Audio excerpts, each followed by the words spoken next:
We cannot understand what is the meaning of this.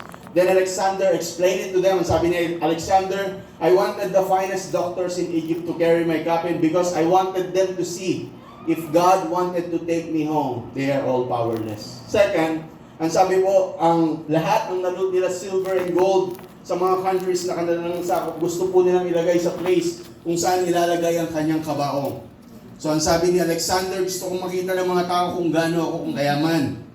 And finally, yung kanyang kanang kamay nakalabas dun sa kanyang kabaong sapagkat gusto niyang makita ng mga tao na kahit gaano siya kayaman, kahit isang piraso ng silver and gold, wala siyang madadala.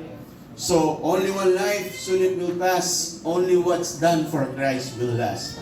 Second po, our time, our treasure. Thirdly, our talent. We need to use it. In 1 Peter chapter 4, verse number 11, as every man had received the gift, even so minister the same, one to another as God's stewards and manifold grace of God. If any man speak, let him speak as of the oracles of God. If any man minister, let him do it of the ability which God giveth. And God in all things may be glorified through Jesus Christ, to whom be praise and dominion forever and ever. Amen. So ano po yung sinasabi ng Bible dito?